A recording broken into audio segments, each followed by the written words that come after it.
before the ventilator went in, I'm losing the ability to speak, right? Like initially you can understand what I'm saying, and then you can understand a couple, half of what I'm saying, and then a couple of words. And then what is coming out of my mouth is like, Jeez. right? Hmm. And that's before the ventilator goes in. And that was so terrifying to know the words in my head and try to make Oh. them come out of my mouth. And then what is coming out, no one can understand.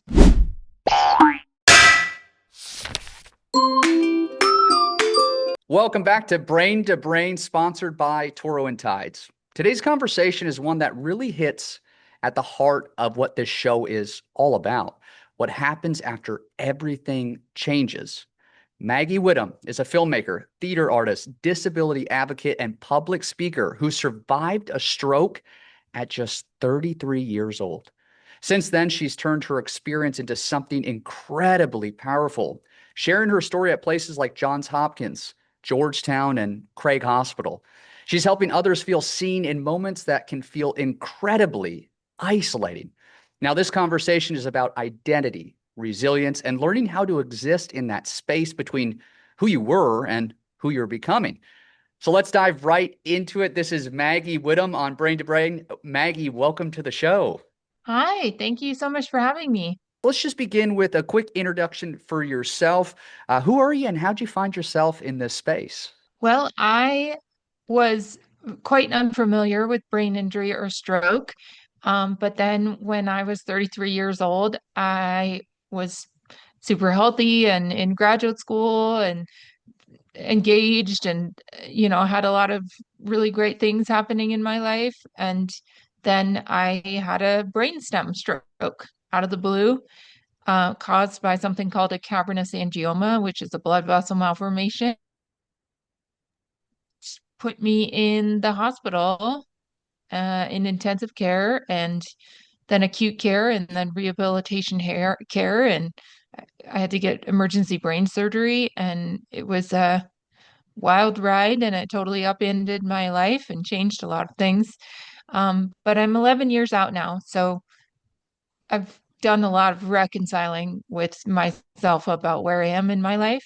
And I happened to decide I was going to come to the brain injury conference in Washington, D.C. In March, where we met, because I thought I am an advocate and I want to go to DC and talk to lawmakers and meet some folks like you all, which was great. It was a very educational and rewarding experience being out in DC. Now, you threw a lot at us, Maggie. You kind of brushed it off. I mean, a stroke on the brainstem is insane. Mhm. I mean, it's a miracle that you're sitting with me today on this show. Um, Walk us through that day when you had that stroke. What were the signs and the symptoms? Do you remember it at all? I do. I was totally conscious for all of it. So my first symptom was a really bad headache, and that was on a Sunday morning right after I had finished my first semester of grad school. And by 48 hours later, I checked myself into the ER, because the hemorrhage was cavernous angioma. Like the blood can leak out of it kind of slowly if it's hemorrhaging. So it was like a slow build for me. It wasn't an instant. Mm. Um, so I had a headache and then I was just feeling pretty sick, right? Like I just thought I had maybe the flu or I was really worn out from my semester of grad school and I just needed to rest. But then by the next day, I had a balance issue, but it came and went in an instant, and I just thought I might fall, but then it was fine. Um, and then I had one, and maybe 12 hours later, and I thought this is very weird. Mm. But I didn't connect the two, right? The headache and the balance issue and the feeling ill in general, and um, but then the balance thing happened a third time, and then I called my health insurance and was like, I need to see a doctor, and they said you can see someone in 2 months, and I said, I think I should see someone today. And so they said, go to the ER. And I walked to the ER, and I'm lucky in retrospect that I didn't fall down because I was limping on my way to the ER, but I couldn't figure out why. And then by the end of that day, I couldn't walk anymore because the hemorrhage had gotten worse. Wow.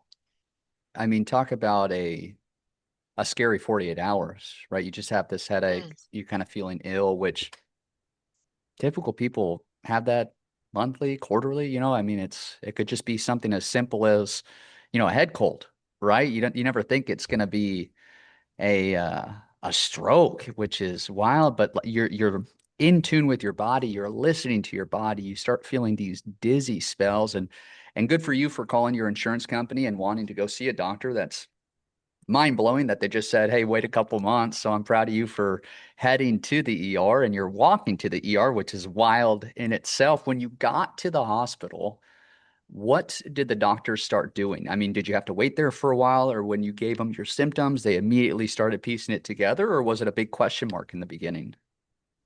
It took a while, honestly. And like another symptom that I had was like the very corner of my right lip here Mhm. wasn't moving anymore. And I didn't realize that, but my fiance at the time told me, like, but again, I didn't connect the things in my mind, and I just thought it was weird. But I was very familiar with my voice because I was an actor, and I really couldn't figure out why my enunciation was not working properly. But when I checked myself into the ER, no one thought I was having a stroke. I was 33. I was super fit. I didn't Mhm. smoke. I didn't have high blood pressure. I had not had a head trauma. Um, and so it took them 6 hours to give me a CAT scan, at which point they said, there's some bleeding in your brainstem. We need to admit you. And then it was a couple hours later that I got an MRI, which really gives you a much more detailed picture of your brain. And that then they said you have something called a cavernous angioma, a hemorrhagic cavernous angioma in the pons section of your brainstem, which is all gobbledygook to me, right? I don't even know what that means. Mhm. Um, but that's how I finally got diagnosed. And I should say that like with strokes, there are two types of strokes. There's a hemorrhagic stroke that's a bleeding stroke, and there's an ischemic stroke, which is the clot stroke. And if you get to the hospital early enough, you can get this medication that will bust the clot open. However, that medication would not have helped me in my situation because I was having a hemorrhagic stroke, and really the only thing you can do about those is brain surgery. But brain surgery is really dangerous, so you got to wait and Mm. see if it gets to that point, which it did for me, um, but not for a little bit longer. But really, I mean, it took them a long time to figure out what was going on with me. They gave me all these tests and blood tests Mm. and and then it's finally like, oh, it's a neurological issue. Jeez. Um, I, it I took a always, while, but they don't they think people think strokes happen to elderly people only. So mhm. I don't hold that against anybody. And in my with my hemorrhagic stroke, it wouldn't have made a difference anyway. Mhm. I always think it's fascinating with the guests that I've had on this show, their their stories about their experience in the hospital. Now, they gave you a CAT scan and they say, hey, we noticed some bleeding, right? And then you wait a couple hours before you get an MRI. During that window of time, where was your mind?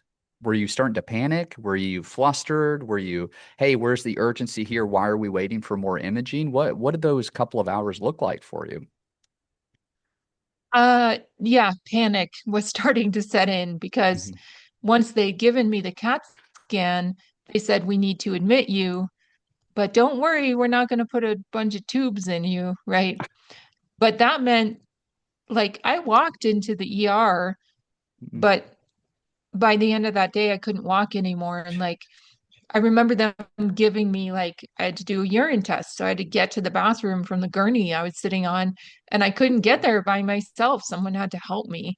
And then by the time they're saying we need to admit you, I can't walk at all. So I'm taken Jeez. on a gurney up to intensive care. So like just that change of like I was upright and now I'm seeing the world from Mm, lying down on a bed as I'm being wheeled up into intensive care. And my mind is like, this is fixable, right? Because I'm healthy and I'm young and hmm whatever's going on couldn't they should be able to fix it, right? And so hmm my mind is like, just okay, if there's bleeding in my brainstem, then fix it, right? Right. Because I have this idea in my head about Western medicine being able to fix things. Um, but some things are just way beyond what they can actually do something about, especially with the brain. Which is quite frightening. And I couldn't Mhm. imagine being in your shoes where, within the span of 12 hours, you go from walking into being unable to walk. I mean, that loss of independence where now you're, relying on these doctors and nurses to get you from one room to the other, or needing that assistance to go and do a urine sample. I mean, wow, you have very calm composure. I would have been freaking out, yelling at the docs to, hey, like, let's do something. Get me an MRI right now so we can see how bad the bleeding is. So once those results came Yeah. back from the MRI, is that where we started seeing a sense of urgency where they said, hey, we need to do this now, or what did that look like? Well, it was so kind of like, well, we have to wait and see, but also maybe brain surgery is going to happen. But like what happened with this hemorrhage is like it it got to the point where I couldn't walk. And then I was in intensive care for one night, but then by the next day, they were actually even saying maybe we're going to discharge you to rehabilitation care. But I was like, my arm is not moving the way it should. That didn't make sense to me that they would discharge me. But in the meantime, the hemorrhage is getting worse. So it hemorrhaged twice in 3 days. And so, and this is all happening at Christmas time.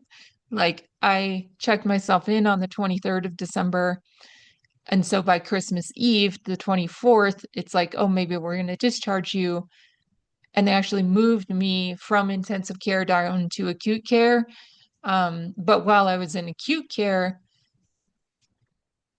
they the hemorrhage was getting worse. And I Jeez. actually remember like they didn't let me eat anything or drink anything when I was in intensive care, but then when I went down to acute care, they let me have dinner.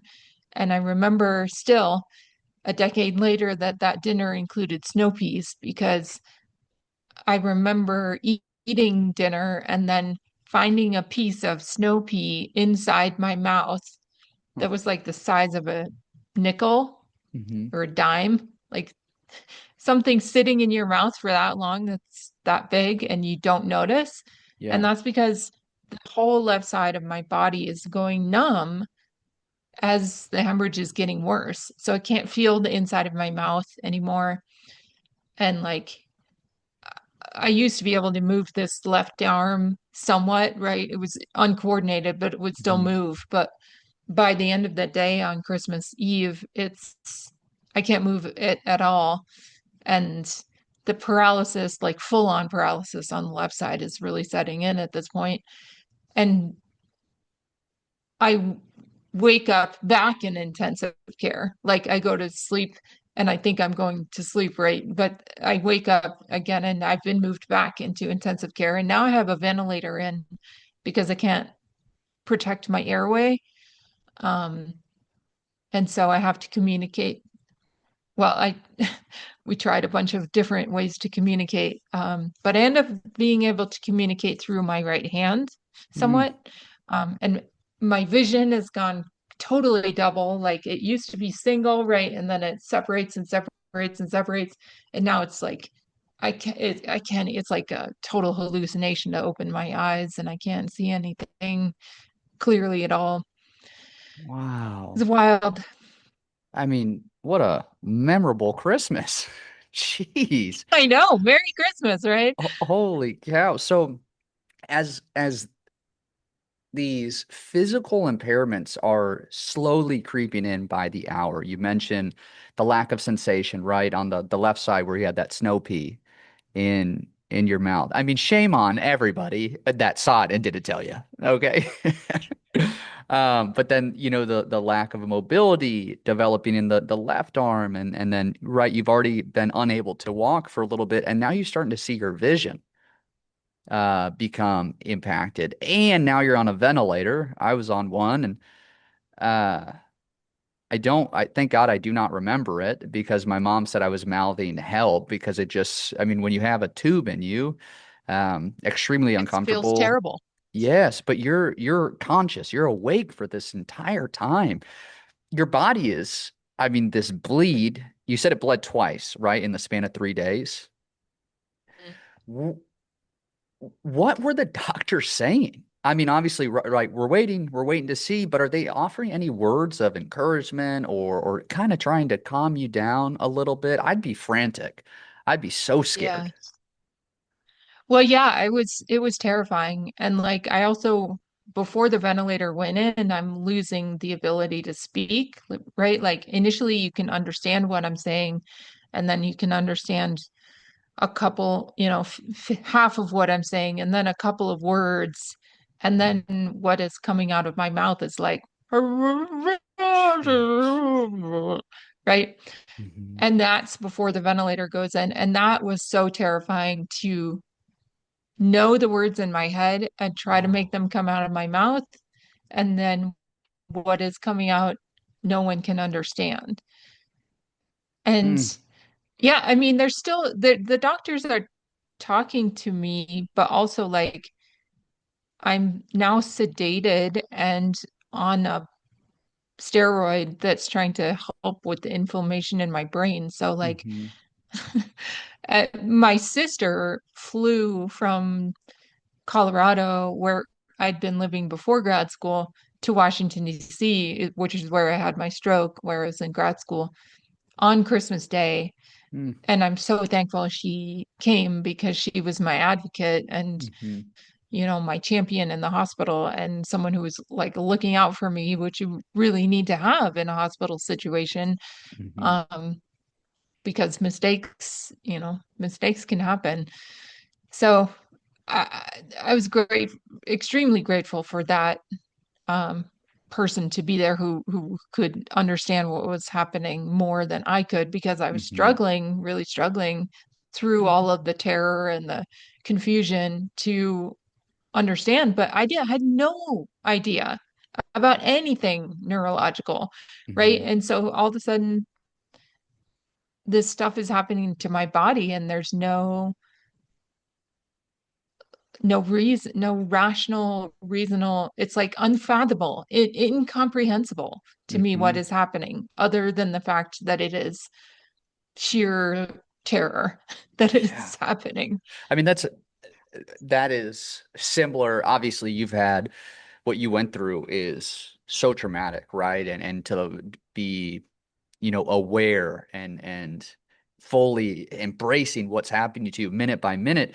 I didn't get that understanding, that fear until again, the first year is very spotty for me, but just knowing, holy cow, like the hard drive was damaged. I can't believe it affects all of this stuff.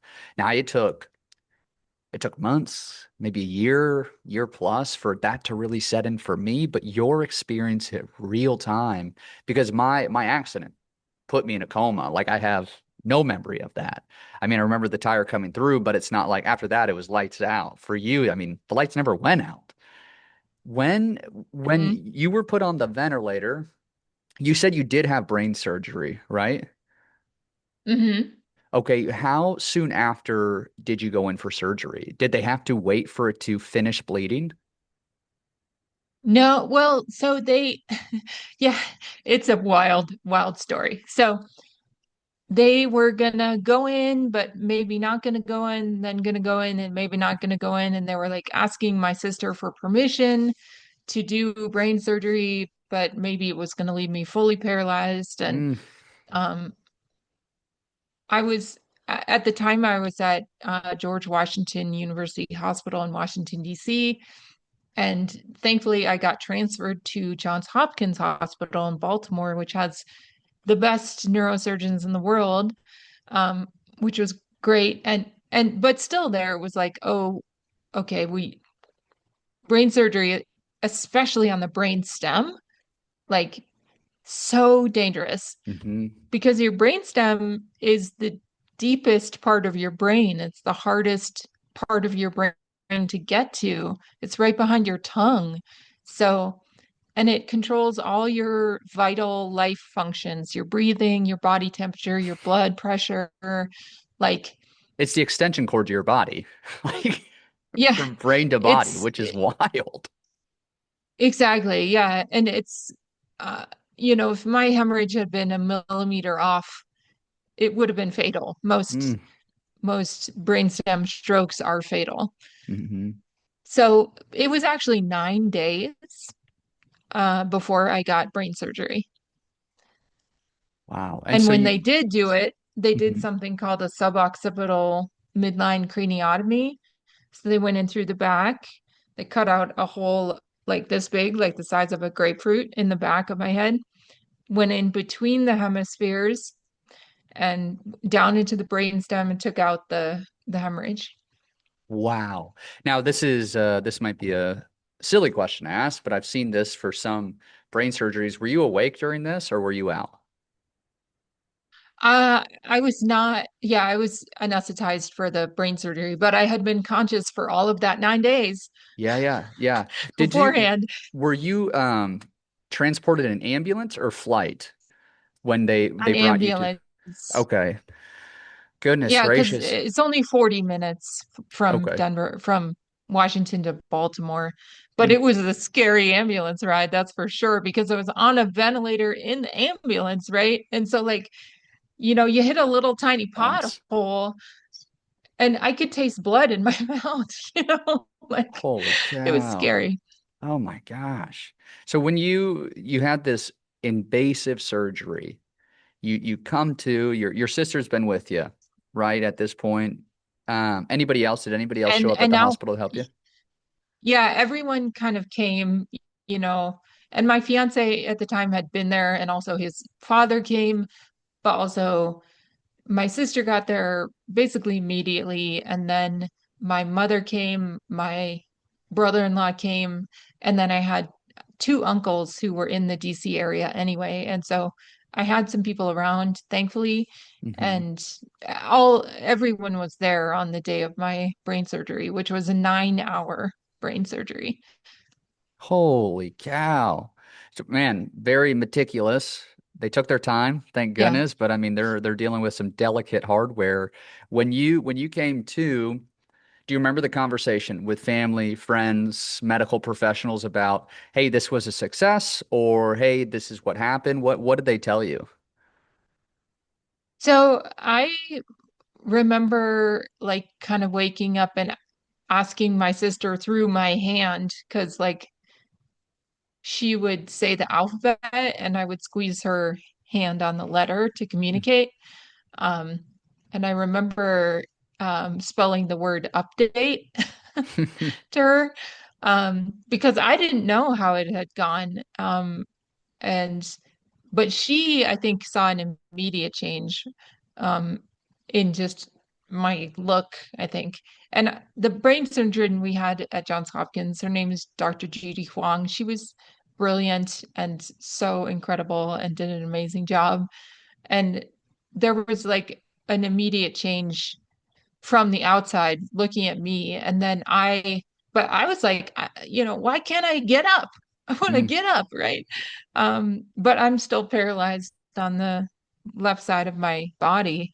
And it wasn't until 10 days after the brain surgery that my hand, like, if this is my left hand, it moved like that much, mm. like a couple millimeters basically. The nurse held my hand up to my face and she's like, move your hand and and it moved a little bit and that was like a joyous joyous joyous day, but that was not until a little while after the brain surgery. Hmm.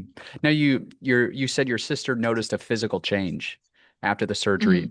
Describe that for us so we understand, the big contrast between pre-surgery, post-surgery. I think she said that like my color looked better, my Hmm. like the color in my face. I was kind of like gray before that. Hmm. Wow, okay. So we got some life back in you then, with Hmm. especially through the relief of the surgery. And so you said it took a while for that hand to show some form of movement. And then while you've been talking to me, you've been using both hands. They're both mobile. What were some of the physical or cognitive restrictions you noticed after this stroke, after this procedure, and when did that progression begin to start the rehabilitation to gain that back? So, it was piece by piece, right? Like fully paralyzed on the left side of my body, right side of my face. Vision is all over the place, and my eyes are like bouncing around in my eye sockets. Um, and so a couple of days after the brain surgery, the ventilator comes out and I can breathe on my own, which is awesome because they don't know, right? Until they pull it out if you can breathe on your own.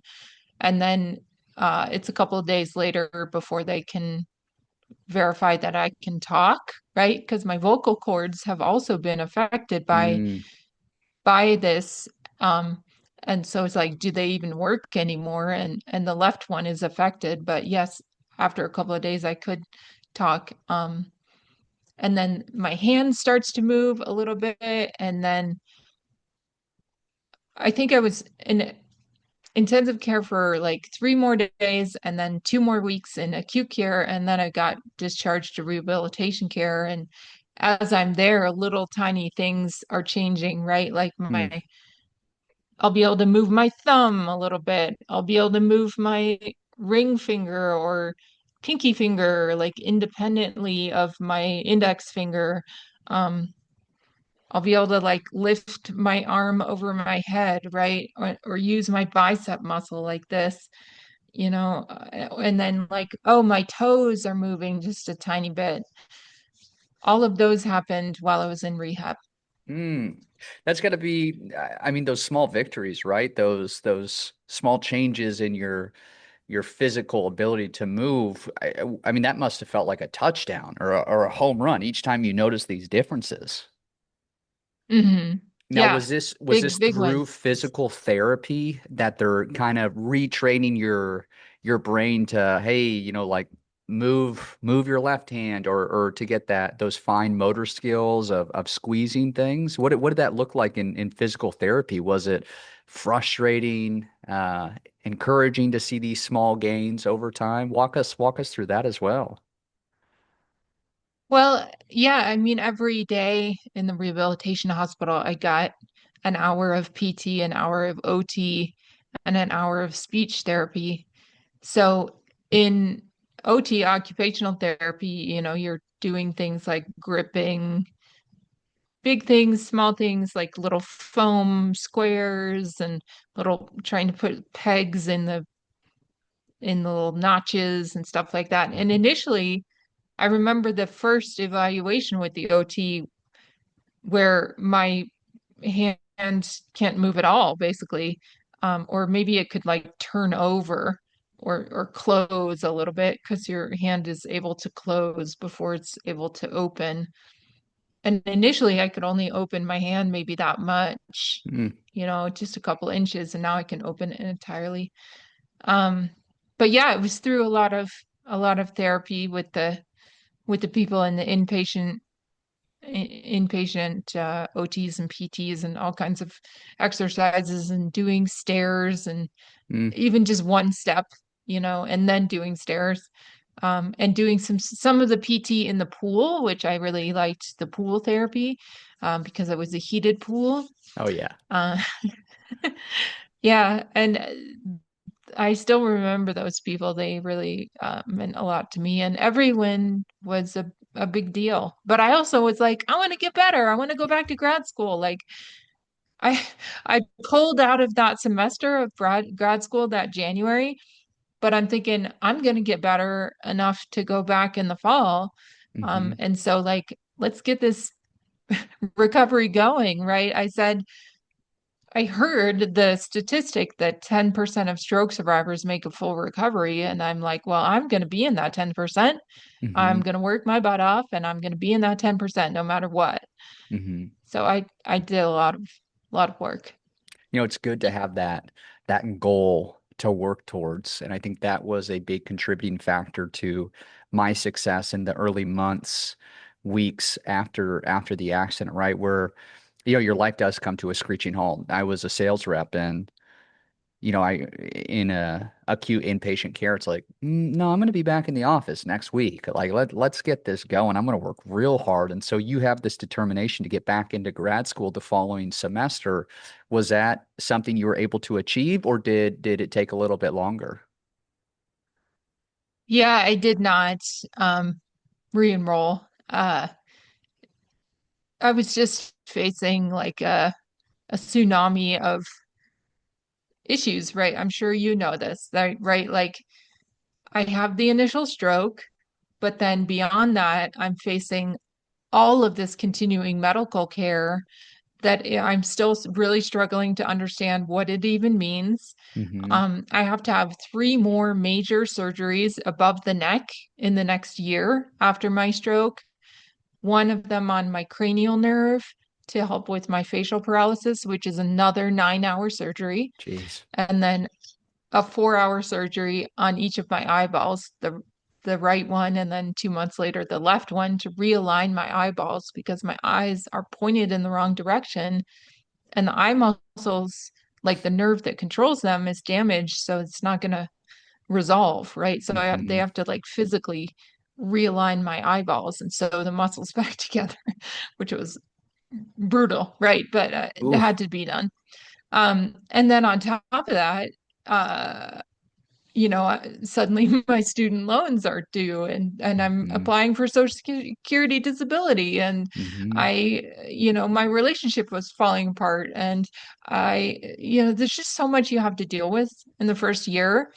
And Hmm. then it's like, well, I'm going to move back to Colorado, I guess. So then I get that last surgery in DC. And in the meantime, I'm doing tons and tons and tons of outpatient therapy, right? I'm Yep. still like, I'm going to get 100% better. I just need to work hard, right? So I'm going 3 days a week to my appointments and like doing 6 hours of therapy on my own every Jeez. day. And on top of that, I have to deal with all this life stuff, the Hmm. medical stuff, plus the life stuff, plus the financial stuff, plus the relationship stuff, plus the Hmm. emotional fallout of it all. It's unbelievable, right? I'm sure you Hmm. know this, that the first year, even the first 2 years, is a nightmare. Hmm. Hmm. I'm really glad you brought that up, Maggie, because leaving the hospital, you get discharged. That's not the end of it. It's not like, when you break an arm, they put the cast on, the cast comes off, you're good to go. And you nailed it on the head. There's so many things that happen after a brain injury. The inability to work. Yeah, I didn't get to go back to the office. I had so much rehab I had to go through, and kudos to you for grinding through it. I know it must have been discouraging not being able to get back into that fall semester, but you really prioritized your health. And granted, there were other factors that came into play, the emotional, the physical, the relationships. I've dealt with it all. I mean, I went from living in California with my fiance at the time to having to go move back to Texas to live with my mom full time because financially, not having a paycheck, right? You're on disability, it's not going to keep a roof over your head. So you're uprooted, and now you lost this sense of identity.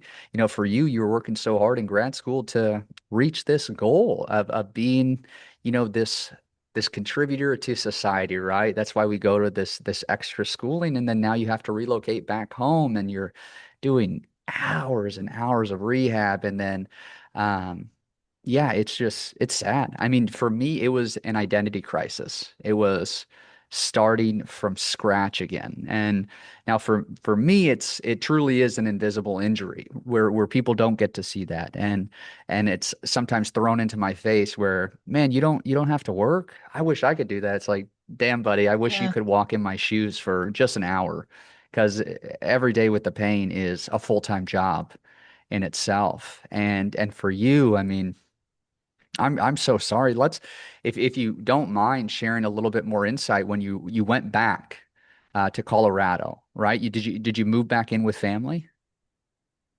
No, I moved to Denver because I felt like that was the right place for me. I realized, I cannot drive. I will not ever be able to drive probably. So I really need to live in a city with public transit and good hospitals and, hopefully some arts and culture and stuff. So, and I had a lot of friends and connections in Denver, Hmm. um, because I'm from a really small rural town in Northwest Colorado.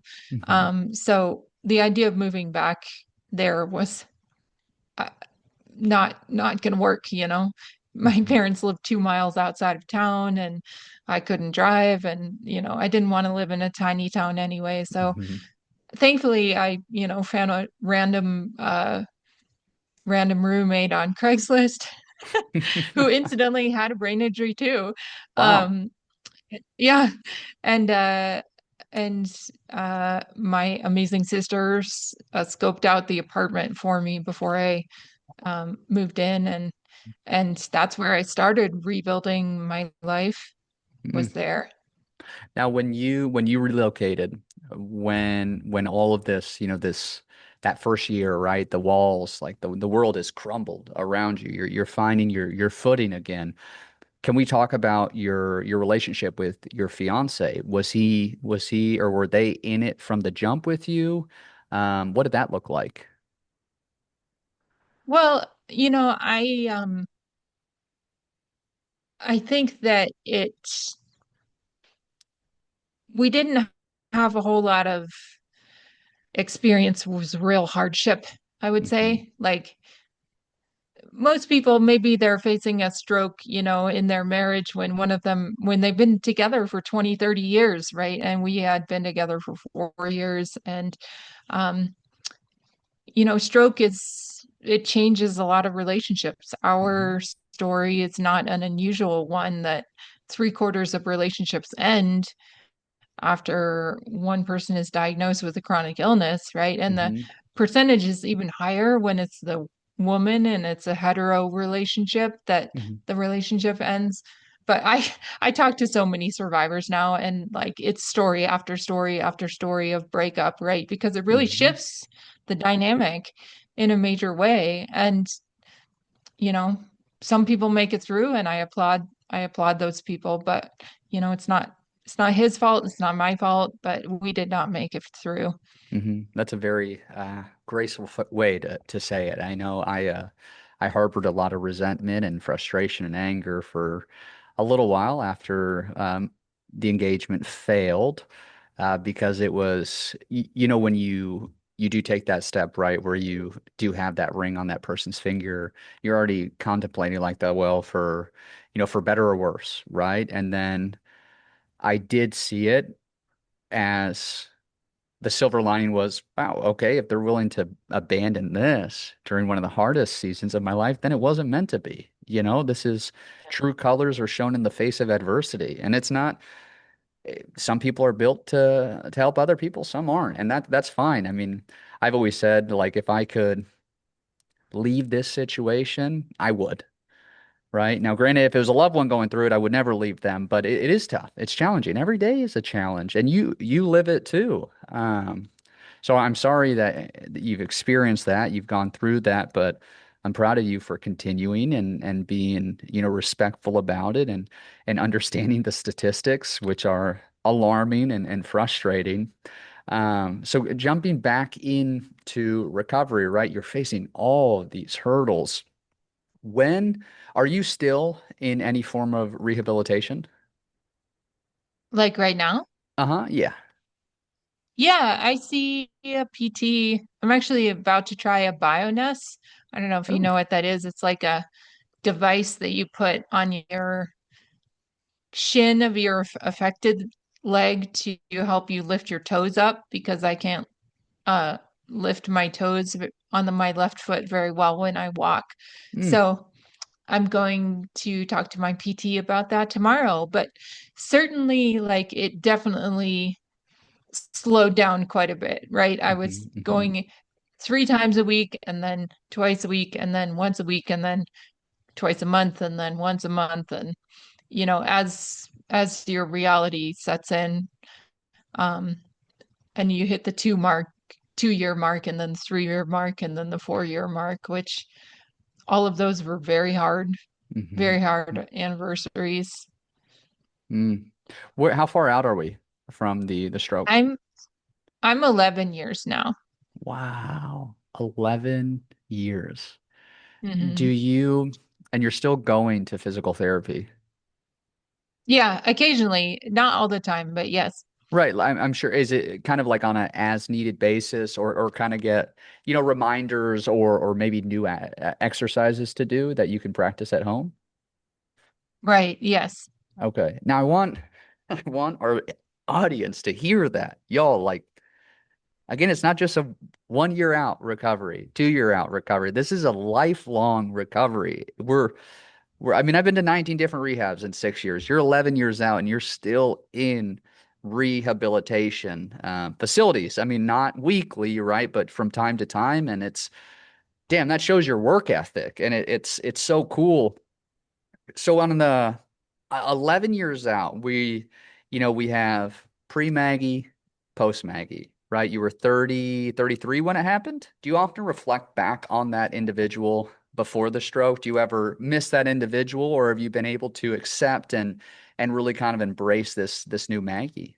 Well, I yeah, it was very hard at the beginning, right? Mhm, To compare myself to what had been before and feel so much lacking in my life and feel a real like crushing despair about that, mhm, um, and hopelessness that the nothing would improve, right?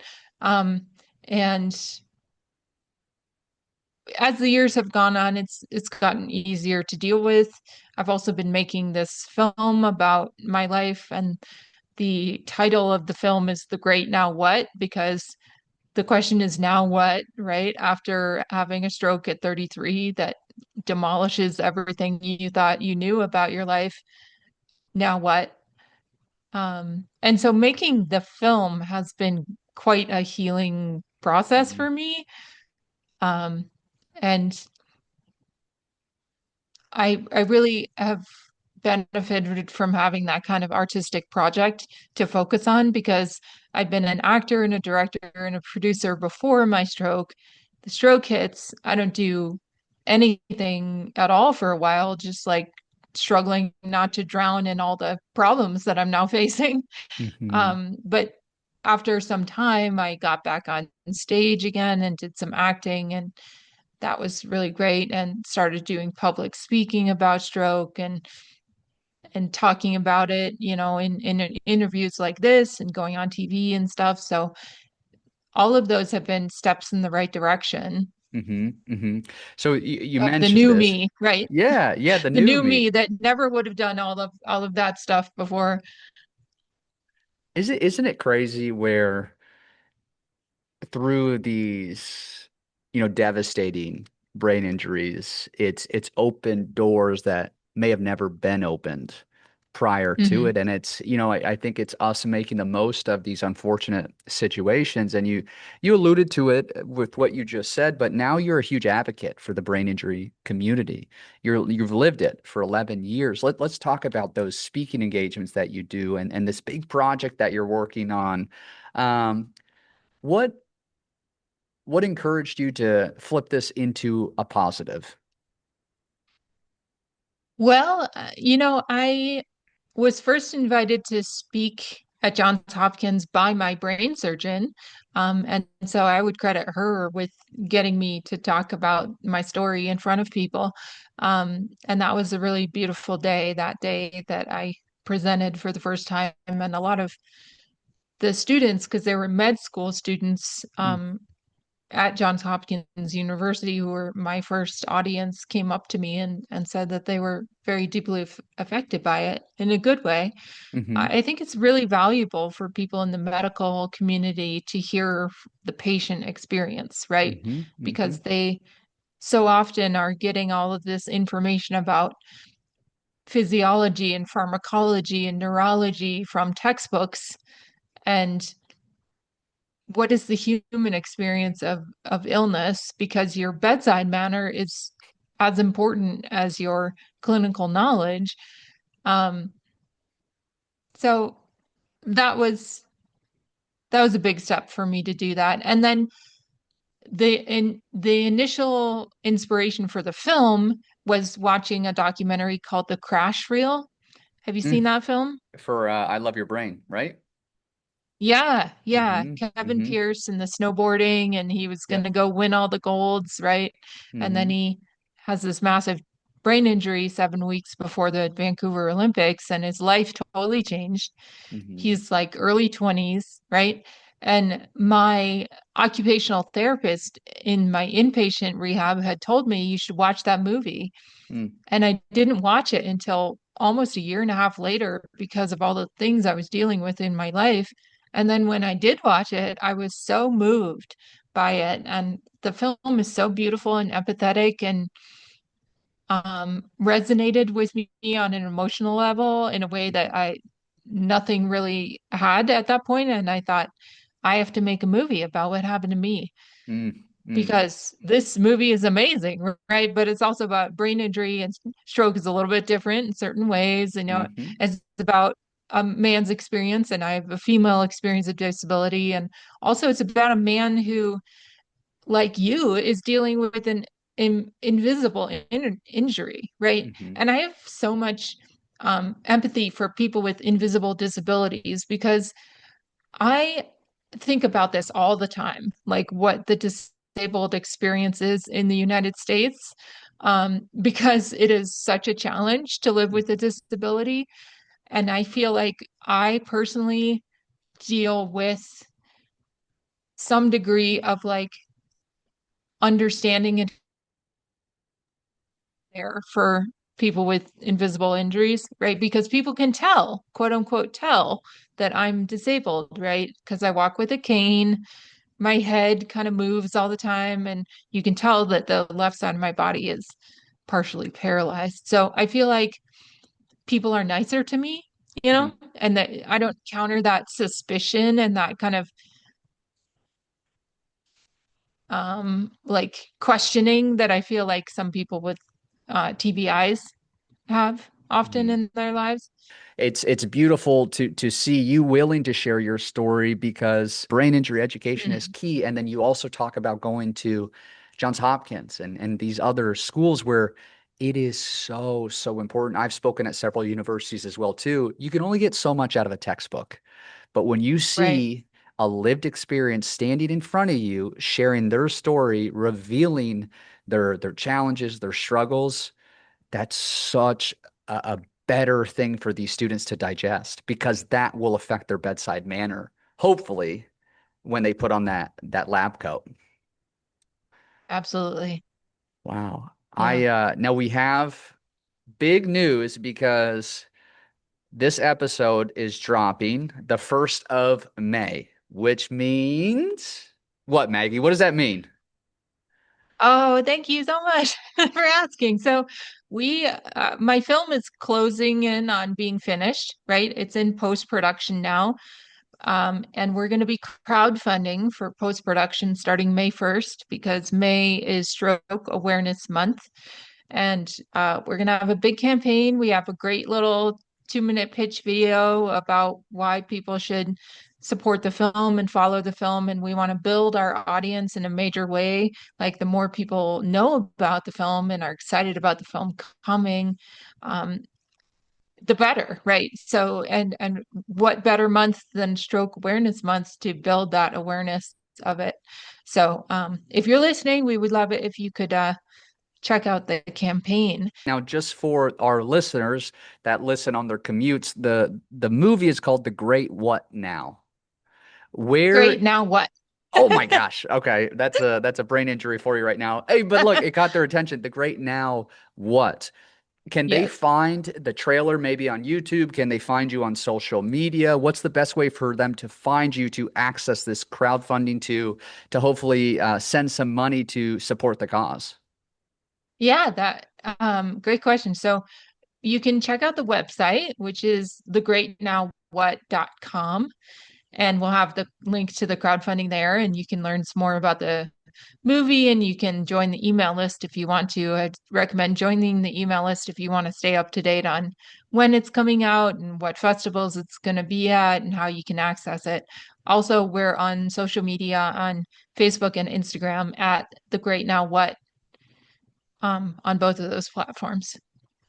Y'all, May is Stroke Awareness Month.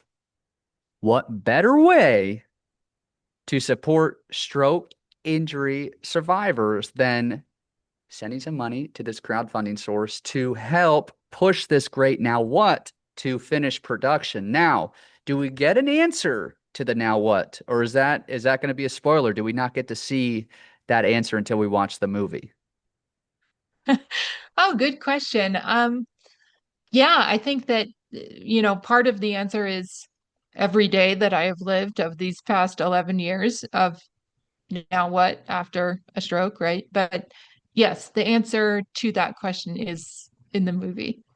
Well, I will definitely be supporting the cause for this movie. I will definitely be watching, and I want to see where this movie ends up because I do frequent Austin quite a bit, and maybe it makes it to South by Southwest. Maybe, maybe not, Oh, but we'll yeah. we'll see. That'd be pretty sick. I do want to close on this, and I always let my guests have the last word. If we have stroke survivors listening, if we have even caregivers listening, what is a message you would like to send to them as a final send off? Well, I think everyone should be aware of the symptoms of stroke because very often if you address them quickly, then, the long-term disabilities can be mitigated big time. Like 80% of strokes can be prevented. Um, so like if you know the signs, you want to get to the hospital ASAP. The signs are the acronym B FAST. B is for balance issues. E is for eyes, like visual changes. F is for face, like your face is drooping on one side if you try and smile. A is for arms, or when your arms drooping. S is for speech, like can you answer a simple question like what day of the week is it? And T is for time to call 911. And if you can get to the hospital very quickly, if you're exhibiting any of those issues, that would be a major bonus. Maggie, very informative, very educational, and truly inspiring. I thank you so much for being on the show with me. And y'all, go find the crowdfunding site. It is thegreatnowwhat.com. We're so excited to see how this movie plays out and what it entails. I'll certainly be watching, but thank you for joining me. Um, I am so thankful to have you in my life, and we'll talk soon. Y'all, stick around on the Spotify or YouTube page for more episodes and more awareness. We'll see you on the next episode.